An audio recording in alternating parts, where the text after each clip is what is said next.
урматтуу Жипар Жекшевич, урматтуу Байкош кеңештин мүчөлөрү. Мына былтыры Абдил Сегизбаев Белизге шоусун ойлоп тапканда, ошол эле күндө официалдуу маалымат чыга электе Илим мырза өтө ыкчам түрдө коомдук телеканалдан бир жума тегеретти. Сиздер баарын карап отурдуңуздар.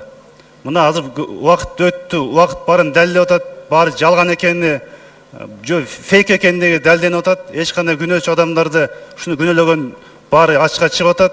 Ушул боюнча сиздер ким жооп берет? Мындай жооп бере аласыздарбы?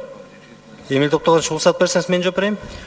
Жок, Жипар Жекшевич жооп берсин. Төраға. Эми мындай да, бул жерде мен кептин ачыгын айтканда, биз деген эми ар кимдин, ар кандай саясий кызыктар, топтордун болобу, фракция, партиялардын болобу, бирөөнү да артыкчылык мамиле кылган жокпуз да. Биз ушунун баарын тең, мына президентти шайлоо учурунда да өзүңөр күбө болдуңуздар. Мисалы, дебатты уюштурганда дагы ким канча кааласа чыгып атышты, өзүлөрү баягы реклама кылып да, талапкерлер. Ошондой эле ушундай орчундуу бир аябай мындай курч окуялар болуп атканда дагы биз болгонун, ошо болгон факты менен берүүгө аракет кылабыз. Эми мен билбейм, мен биринчи жолу угуп атам, чындыгында мына сиздин айткан сыныңызда балким негиз бардыр. Бирок мен азыр ушу угуп ойлонуп атам да, балким мүмкүнчүлүк кандайдыр бир кемчиликтер кеткендир. Биз байкабай калдык, билбейм. Бирок эгерде ошондой болсо, бизге так көрсөтүлгөн, ушу кайсы жерден туура эмес көрсөтүлдү, кандай эмелер болду, ошону тактап берсеңиздер, биз муну кайрылып дагы талкуулап, ошондон бир тыянак чыгарууга даярбыз да. Тактап беребиз. Кечирим сураганга даярсызбы? Жок, эми бизге убагында эч ким антип кайрылган жок да. Биз билбейбиз да. Жок, биз кайрылабыз, тактап беребиз. Кечирим сураганга даярбыз. Туура эмес маалымат берген үчүн. Сөзсүз ар бир кайрылууга кайрылып, дайым талкуулайбыз, дайым ошо чечим чыгарабыз да, тиешелүү чечимдерди чыгарабыз. Сиз жана коллегам айтып кетти, ушу уставыңызды окуп алсаңыз, биз эмнеге шайладык, Байкош кеңештин негизги милдетинде сиздерде кээде арнамыз А1 деген жок да. Сиздер ошо бирөөгө кошомат кылып эле бир жактуу көрсөтөрсүздөр. Бул коомдук телеканалды сиздер менчик бир кишинин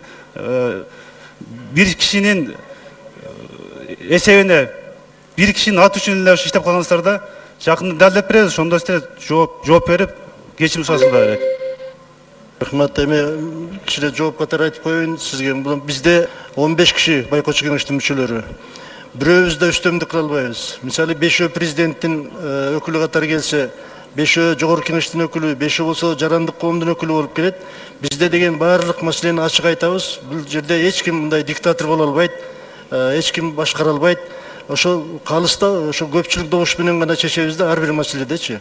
Анан албетте мүмкүн баягы биз силерге мындайча айтканда жогорку кеңешке отчет берип атпайбызбы? Сиздерге карап атабыз да көбүнчө. Бирок ошондо деле менин оюм силерге каралат. Эч качан бир заматтар өтүп кетпейт.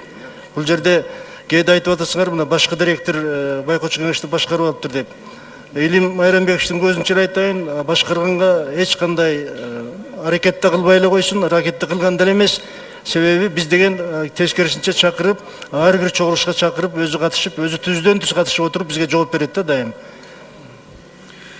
Белизгейт каралоосу бул өтө уят иш болду. Белизгейт бир күн эмес деп бир жума караладыңыздар. Бул өтө уят иш болду. Буга да буюрса жакында келечекте жооп бересиздер.